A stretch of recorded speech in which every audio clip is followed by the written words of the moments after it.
the 3rd of December. Raheem woke up early on the morning of the 3rd of December.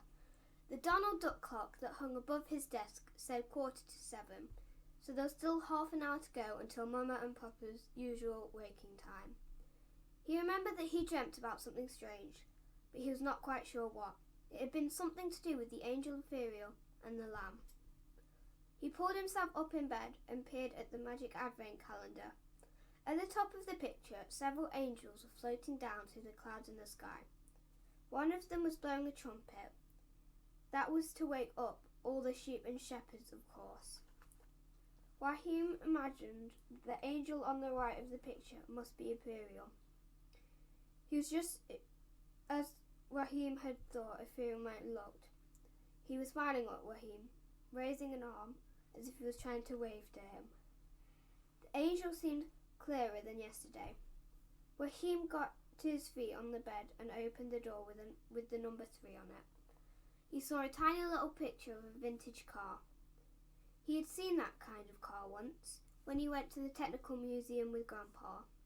Raheem didn't understand what a vintage car could have to do with Christmas, but then he picked up the little piece of paper that had fallen out of the calendar and down onto his pillow. He snuggled down under the duvet and read what was written on the sheet. The second sheep. Elizabeth and the angel Ethereal ran on after the lamb. Soon they had left the wood behind, and they were going down a narrow country lane.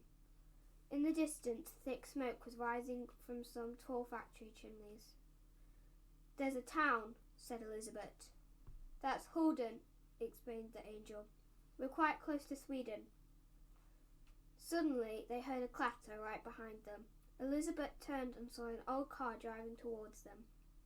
Driving the car was a man with a hat and a coat and a black beard who looked a bit like the picture of great-grandpa on the mantelpiece at home. As he passed, the man sounded the horn and doffed his hat. "That car must be terribly old," exclaimed Elizabeth. "On the contrary, I think it was probably brand new," said Ethereal. "I always thought angels were much cleverer than humans, but you don't seem to know much about cars," said Elizabeth, sighing in frustration. But she didn't want to argue with the angel, so she went on. "But I suppose you don't drive cars in heaven. I expect God has forbidden any kind of pollution." Ethereal tried to hide a laugh. He pointed to a pile of logs. "Sit down here," he said. "You deserve a short rest, and there's something important I have to tell you about our journey to Bethlehem." Elizabeth sat down and looked at the angel. "Don't you get tired too?" she asked. The angel shook his head. "No, angels don't get tired. We're not made of flesh and blood. It's flesh and blood that gets tired." Elizabeth felt a bit embarrassed. Of course angels didn't get tired. If they did, they wouldn't have the strength to fly up and down between heaven and earth. "Now can you tell me exactly where we are going, my dear?" asked the angel. "To Bethlehem," replied Elizabeth. "And what are we going to do there?" "We're going to stroke the lamb, I suppose." The angel nodded. "And we'll also welcome the baby Jesus into the world. He was called God's lamb because he was just as kind and innocent as the little lamb's fleece is soft.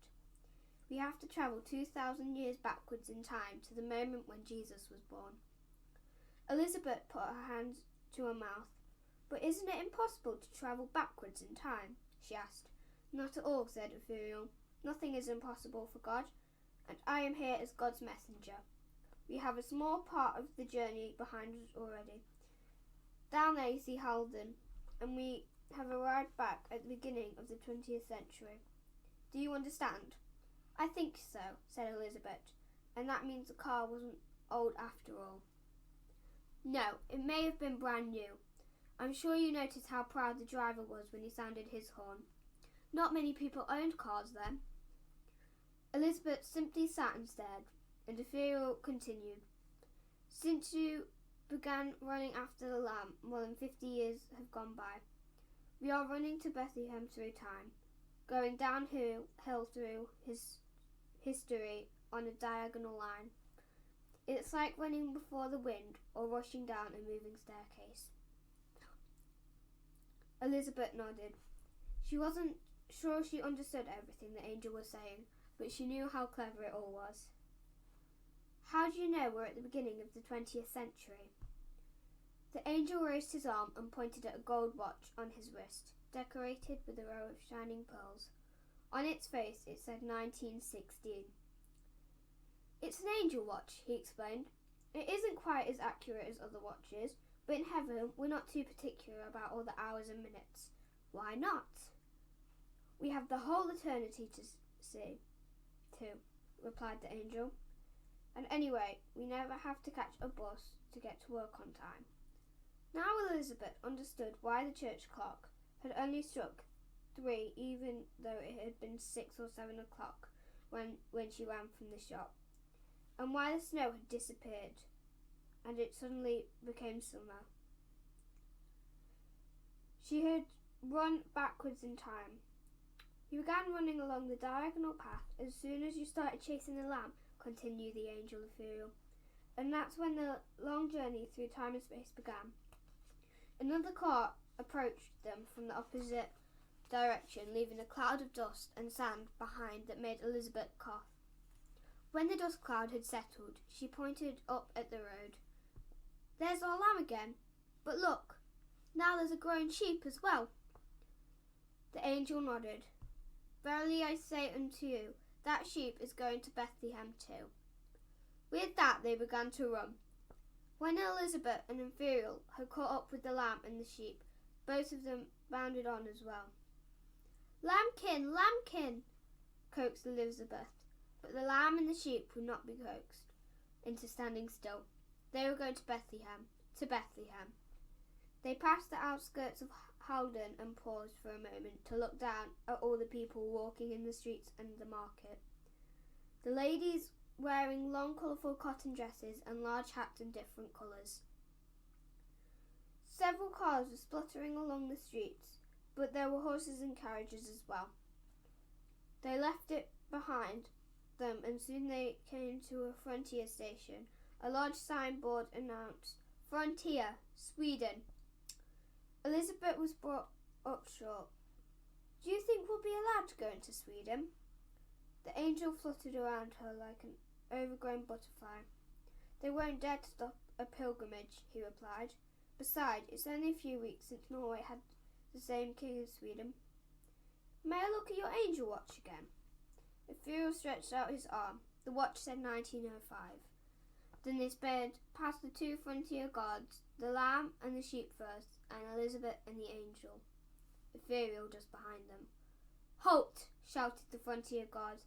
In the name of the law! But they were already far into Sweden, and they had just come a few years closer to the birth of Jesus. Wahim sat up in bed, so that's why there was a picture of an old car in the advent calendar. That was why it had suddenly become summer too.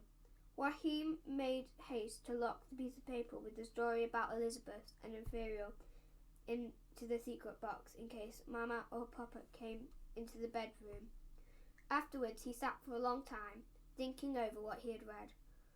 Wahim was old enough to know that you can't really run backwards in time, but at least you can do it in your thoughts. At school, he had heard that 1,000 years to mankind can seem like one single day to God. And the angel Ethereal had told Elizabeth that nothing is impossible for God. Could Elizabeth and the angel really run backwards in time? Soon he heard Mama on the landing. She opened the door to his room and asked, Have you opened the advent calendar? He nodded, and Mama leaned over the advent calendar. A vintage car, she explained. She sounded a bit surprised, almost disappointed. Perhaps she thought there ought to be pictures of angels and Christmassy things every day. It's because Elizabeth and the angel Ethereal have run to Sweden at the time when cars were like that, were brand new, said Wahim. They're going to run all the way to Bethlehem. I think you're a real little storyteller, replied Mama, patting him on the head. She went into the bathroom. Wahim felt a tickle in his tummy when he thought of all the clever things he knew that Mama and Papa believed he was just making up. He decided on something even more clever. On Christmas Eve, he put together all the pieces of paper that had come from the magic calendar and placed the packet under the Christmas tree. Then he would write, "To the best Mama and Papa in the world," on the outside of the packet. It was rather a pity that he had this idea, because it made him look forward to Christmas even more. And though it was fun to have something to look forward to, it was boring to having to wait so long. When he looked forward to something exciting, it almost gave him a headache. That afternoon, Papa complained that he still hadn't found his driving license. "In that case, he wasn't really allowed to drive," said Mama, but when Papa heard that, he snorted like a steam engine.